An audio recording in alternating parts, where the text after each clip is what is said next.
काशीपुर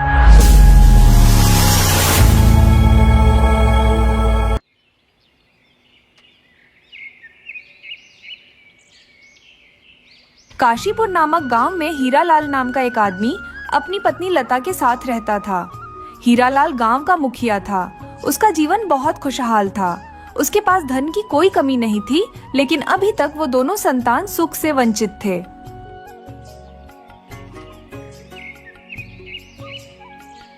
एक दिन हीरालाल ने अपने घर में गांव के महान तपस्वी को बुलाया।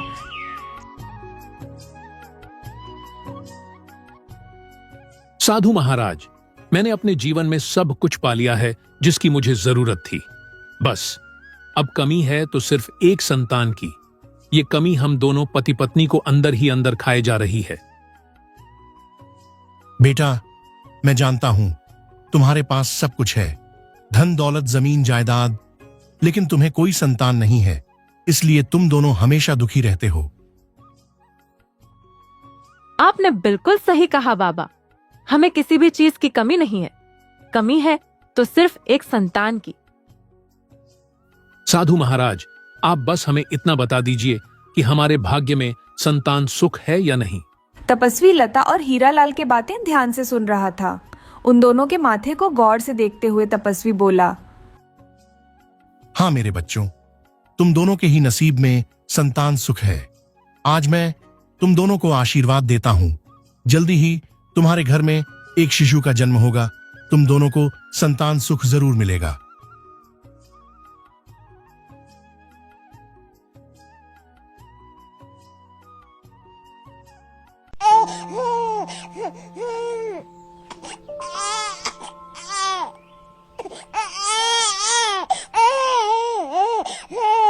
भाग्यवान देर से ही सही, लेकिन ईश्वर ने हमें संतान सुख दे ही दिया। आपने बिल्कुल सही कहा जी। मैंने तो आशा ही छोड़ दी थी। केवल आप ही थे जिन्होंने उम्मीद नहीं छोड़ी। भाग्यवान, हमें ये पुत्र साधु महाराज की कृपा से प्राप्त हुआ है। हाँ जी, आपने तो बिल्कुल सच कहा। साधु बाबा ने हमें आशीर्वाद दिया था, तभी तो हमें इतनी बड़ी खुशी मिली है। भाग्यवान, मैं सोच रहा था कि क्यों ना बाबा को घर पर बुलाऊं और बेटे का नामकरण करवा लूं। अजी जी हाँ, तो आपने बहुत अच्छा सोचा है। आप आज ही बाबा को घर बुला लीजिए। साधु महाराज से हम अपने पुत्र के नामकरण के साथ साथ इसका भाग्य भी जान लेंगे। मैंने सुना है कि साधु महाराज हर किसी का भाग्य बता देते हैं। ठीक है लता, मैं आज ही बाबा को घर बुला लेता हूँ। फिर हीरालाल साधु महाराज को घर पर बुलाता है। बाबा, आज आपके आशीर्वाद के कारण हमें पुत्र सुख प्राप्त हुआ है। ओ अच्छा, आखिर तुम्हें संतान सुख मिल ही गया। मैंने तुमसे कहा था ना, तुम दोनों के नसीब में संतान सुख है। हाँ साधु महाराज, इसलिए आपका शुक्रिया अदा करने के लिए हमने आपको घर पर बुलाया है। कृपा आप हमारे पुत्र का नामकरण करें। साधु महाराज हीरालाल और लता के बच्चे और ध्यान से देखते हैं और बोलते हैं, ये बच्चा ऊपर वाले का अंश है, इसलिए इसका नाम शुभांश होगा। शुभांश? अरे वाह, कितना अच्छा नाम है। बाबा, कृपा हमारे बच्चे का भाग्य देखकर बताएं। मैंने सुना है कि आप लोगों का भाग्य भी बताते हैं। ठीक है बेटी, मैं अभी इस बच्चे का भाग्य बताता हूं। यह बच्चा अपने पिता का दूसरा स्वरूप है। कोमल मन, निश्चल विचार और निर्मल वाणी होगी इसकी। यह बच्चा बहुत तरक्की करेगा। ये तो बहुत ही बुद्धिमान है। बुद्धिमान क्यों नहीं होगा साधु महाराज? आखिर पुत्र किसका है? बेटी, तुम्हारे पुत्र के विवाह का योग इसी गांव में रहने वाली एक पुत्री से बन रहा है। क्या? इसी गांव में रहने वाली बेटी के साथ? लेकिन बाबा, इस गांव में तो हमारे बराबरी का कोई है ही नहीं। फिर वह बच्ची कौन है जिससे हमारे पुत्र का विवाह होगा? उस बच्चे का जन्म इसी गांव में 5 महीने पूर्व घड़े का व्यापार करने वाले परिवार में हुआ है।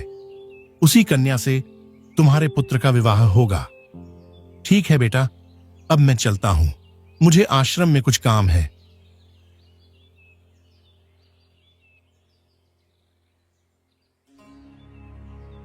भाग्यवान, हमारे गांव में 5 माह पूर्व किस कन्या का जन्म हुआ है? पता नहीं जी, साधु महाराज की भविष्यवाणी ने तो हमें संकट में डाल दिया है। पता नहीं वह कन्या कौन है। इस गांव में तो हमसे अमीर कोई नहीं है, तो फिर कौन है जिसका हमारे पुत्र से विवाह होगा?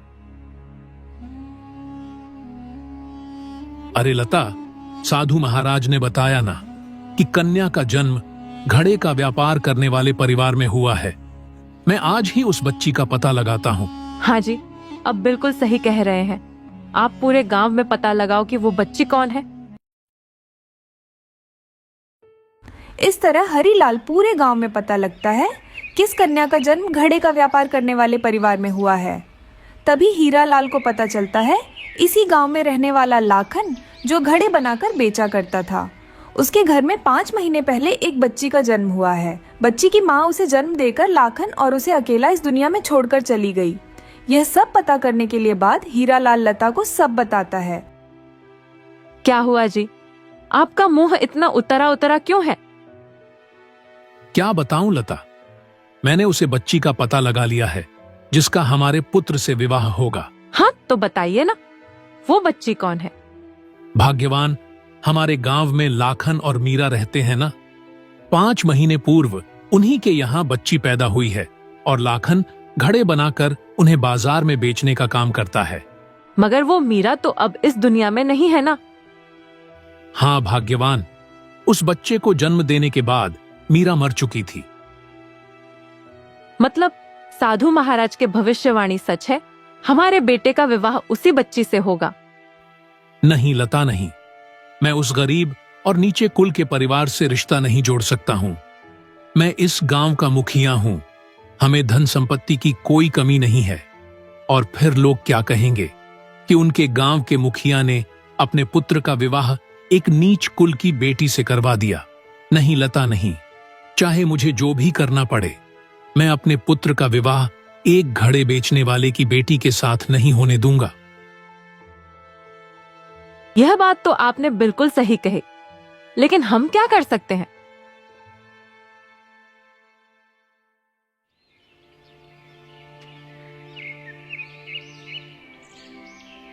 फिर अगले दिन सुबह हीरालाल लाखन के घर जाता है। हीरालाल को देखकर लखन उसे कहता है, मुखिया जी, आपका मुंह गरीब के घर कैसे आना हुआ? लखन, मैं तुम्हारे घर किसी जरूरी काम से आया हूं। मैंने सुना है कि कुछ महीने पहले तुम्हारे घर किसी पुत्री ने जन्म लिया है और उस पुत्री को जन्म देते ही तुम्हारी पत्नी की मृत्यु हो गई थी। हाँ मुखिया जी, मेरी पुत्री को जन्म देते ही मीरा मुझे और मेरी बेटी को इस दुनिया में अकेला छोड़कर चल गई। अच्छा लखन, बच्चे की देखभाल कौन करता है? मेरी बेटी की देखभाल मैं ही करता हूँ मालिक। मेरे अलावा उस बच्चे का इस दुनिया में है ही कौन? भाई, तुझे कुछ कहना चाहता हूं। मेरा एक मित्र है जो अभी तक संतान सुख से वंचित है। इस चिंता में उसकी पत्नी बहुत दुखी रहती है।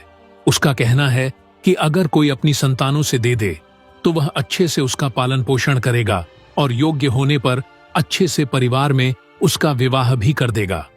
तो मैंने सोचा कि क्यों ना एक बार यह बात तुम्हें बताई जाए। मलिक, आप बिल्कुल सही कह रहे हैं। मेरी पत्नी के जाने के बाद मैं इस बच्ची का ध्यान नहीं रख पा रहा हूं। दिन भर ये सारे घड़े बनाता हूं और फिर इन्हें बेचने बाजार में चला जाता हूं। हाँ लखन, इसलिए मैंने तुमसे पूछा है। इससे तुम्हारी बेटी का अच्छे से पालन पोषण भी हो जाएगा और उन्हें भी उनकी संतान मिल जाएगी। मगर आपके दोस्त मेरी बेटी का अच्छे से ध्यान रखेंगे ना मालिक? अरे लाखन, मैं तुमसे वादा करता हूं, मेरा मित्र तुम्हारी बेटी का बहुत अच्छे से ख्याल रखेगा। इतना कहकर लाखन अपनी बेटी को मुखिया को सौंप देता है। हीरालाल बच्ची को लेकर जंगल के बीचों बीच आ जाता है। मुझे माफ कर दो बेटी, लेकिन मैं यह सब करने के लिए मजबूर हूं। मैं नहीं चाहता कि मेरे बेटे की शादी तुमसे हो, इसलिए इसकी कीमत तुम्हें अपनी जान देकर चुकानी होगी। मुझे मेरे बेटे का भाग्य बदलना है और मेरे पास कोई दूसरा उपाय नहीं है। अब ये बच्ची को थोड़ी ही देर में कुछ जंगली जानवर आकर इस बच्ची को खा जाएंगे। इतना कहकर हीरालाल उस टोकरी को जंगल में छोड़कर चला जाता है, लेकिन किस्मत को तो कुछ और ही मंजूर था।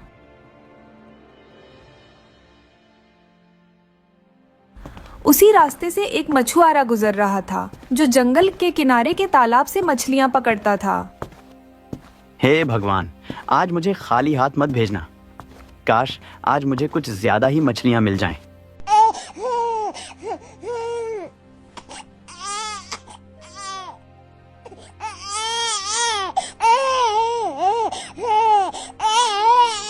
अरे अरे, इस टोकरी में तो किसी का नन्हा बच्चा है। भला ऐसा पाप कौन कर सकता है? कितनी मासूम बच्ची को किसी ने जंगल में रखकर छोड़ दिया है। फिर वो मछुआरा उस बच्चे को लेकर अपने गांव के जमींदार के पास जाता है। मालिक, यह बच्ची मुझे जंगल के बीचों बीच मिली। कोई बड़ी बेरहमी से इसे जंगली जानवरों के बीच छोड़कर चला गया था और ये भूख प्यास से रोती जा रही थी। मंगल, ये तो तुमने बहुत अच्छा किया जो इस बच्ची को यहां ले आए। तुम चिंता मत करो, इस बच्ची को मुझे दे दो। आज से इसका पालन पोषण मेरी जिम्मेदारी है। आज से इसे मैं अपनी बेटी मानकर पालूंगा। उस गांव के जमींदार की कोई संतान नहीं थी, जिस कारण वो और उसकी पत्नी बहुत परेशान रहते थे। इसलिए वह तुरंत उस बच्चे को अपनाने के लिए तैयार हो गया।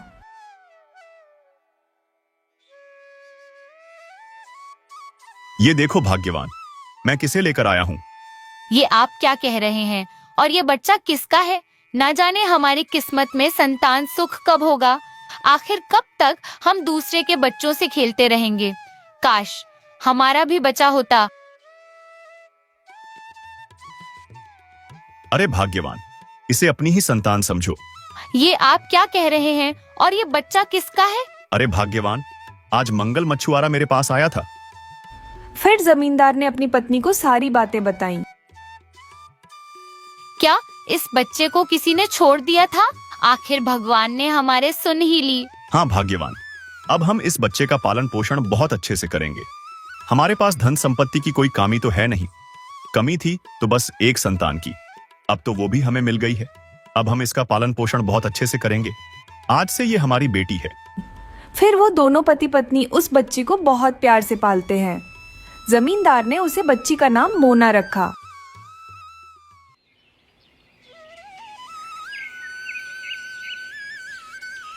दिन बीत गए और अब मोना 20 साल की हो चुकी थी। अजय सुनते हैं। कहो भाग्यवान, क्या बात है? अरे अब हमारी मोना बड़ी हो गई है, विवाह योग्य हो गई है। अब हमें उसके लिए कोई अच्छा सा घर परिवार देखकर उसका विवाह करवा देना चाहिए। हाँ भाग्यवान, अब हमें अच्छा सा लड़का देखकर उसका विवाह कर देना चाहिए। मैं आज ही दूसरे गांव जाऊंगा और किसी अच्छे परिवार का पता करूंगा।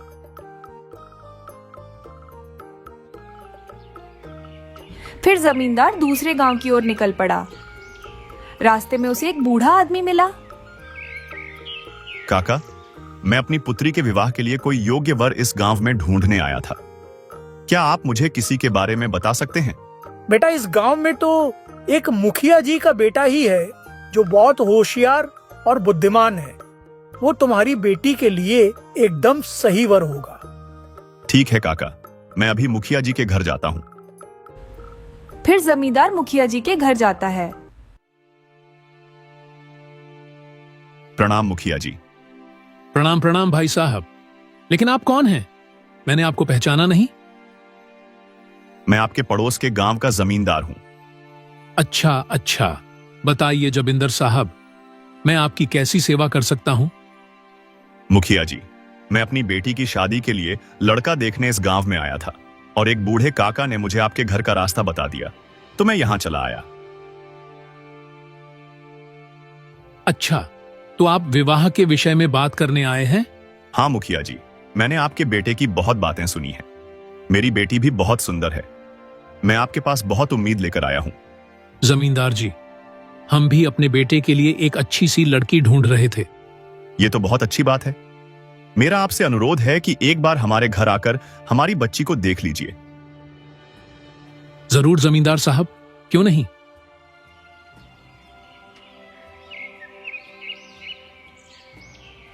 फिर अगले दिन हीरालाल अपने बेटे सुभांश को लेकर जमींदार के घर जा पहुंचा और उन्हें मोना बहुत पसंद आई। उन लोगों ने मिलकर विवाह भी तय कर लिया। हीरालाल ये देखकर बहुत खुश था कि उसने विधि का विधान बदल दिया, लेकिन कुदरत ने तो अपना करिश्मा दिखाया ही दिया था।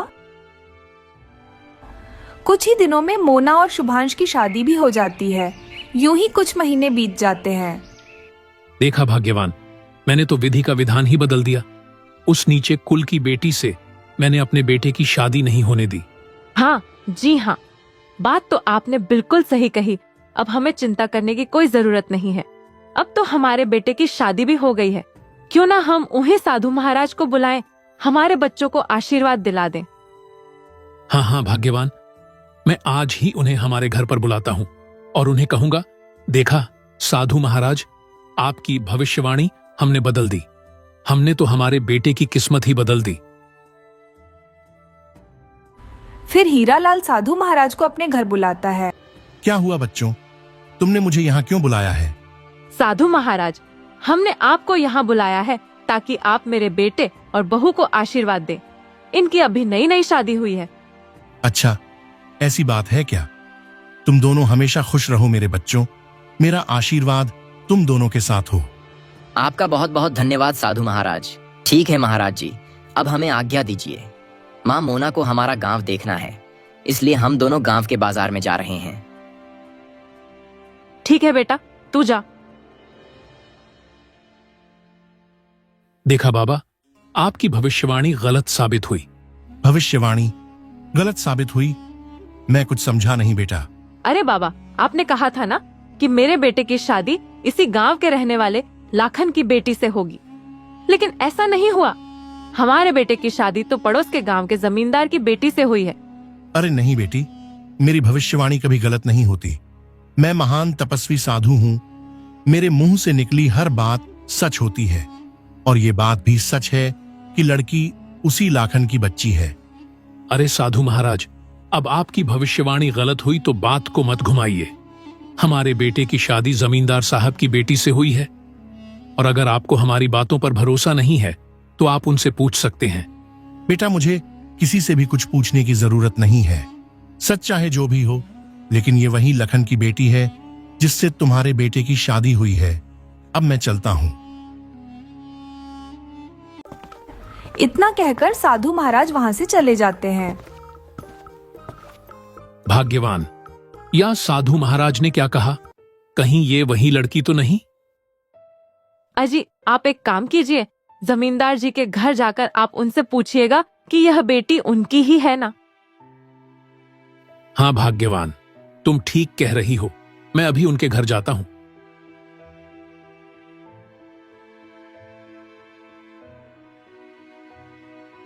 फिर हीरालाल जमींदार के घर जाता है। समधी जी, आप अचानक से यहाँ? सब ठीक तो है ना? सब ठीक है, लेकिन मुझे आपसे एक बात कहनी थी। हाँ हाँ कहिए। मैंने सुना है कि मोना आपकी बेटी नहीं है। लेकिन आप ये क्यों पूछ रहे हैं? हमारे गांव के एक महान तपस्वी ने उसका चेहरा देखकर बताया कि वह आपकी बेटी नहीं है। लगता है समाधि जी को पूरा सच बताने का समय आ गया है। हाँ समाधि जी, मोना मेरी अपनी बेटी नहीं है। वो मुझे घने जंगल में मिली थी। फिर जमींदार ने हीरालाल को सारी बातें बताईं, जिसे सुनकर हीरालाल चौंक गया। कुछ नहीं भाई साहब, मुझे बस इतना ही जानना था। इतना कहकर हीरालाल अपने घर आ जाता है और लता को सारी बात बता देता है।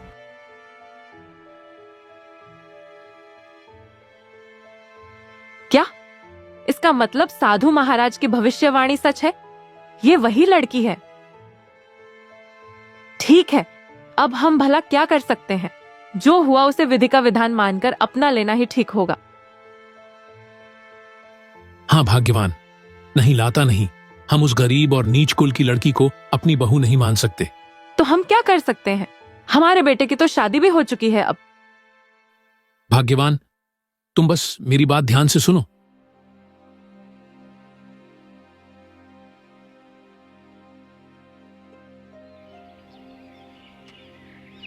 फिर अगले दिन। बहू, अरे ओ बहू। क्या हुआ माँ जी?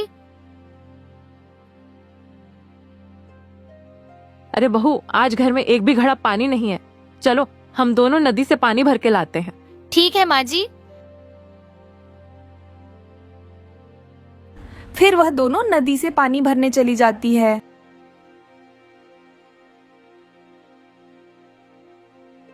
मोना नदी से पानी भर रही है, तभी लता उसे धक्का दे देती है और नदी में बहते हुए दूर चली जाती है और लता चुपचाप अपने घर चली जाती है। अजी सुनते हो, आपने जैसा कहा था मैंने बिल्कुल वैसा ही किया। मैंने मोना को नदी में ढकेल दिया। बहुत अच्छे, भाग्यवान। लता, अगर सुभांश घर आए तो बताना कि तुम दोनों नदी पर गए थे। तभी मोना का पैर फिसला और वह नदी में गिर गई। लता, हम अपने बेटे की किस्मत ही बदल देंगे। वहीं दूसरी तरफ मोना बहते बहते कुछ दूर एक किनारे पर पहुंच जाती है।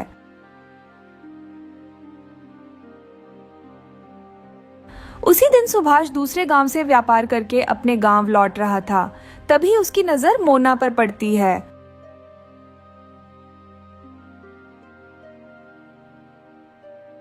अरे ये तो मोना है। मोना, तुम्हें क्या हुआ है?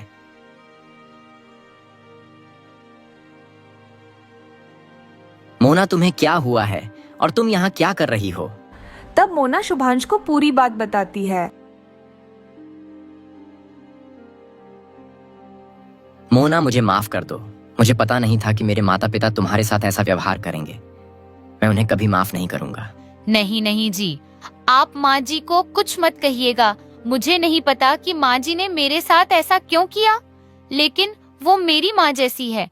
मैं नहीं चाहती कि उन्हें मेरे सामने शर्मिंदा होना पड़े। ठीक है मोना, लेकिन अब हम उनके साथ नहीं रहेंगे। उनको उनके कर्मों को सजा मिलनी ही चाहिए। फिर शुभांश और मोना गांव के बाहर है एक छोटे से घर में रहने लगते हैं। जब ये बात उन्हें पता चलती है तो कुछ दिनों बाद हीरालाल और लता उनके घर आते हैं और आपने किए की माफी मांगते हैं। मोना उन्हें माफ कर देती है और एक बार फिर से वह लोग साथ में अपने जीवन खुशी खुशी बिताते हैं।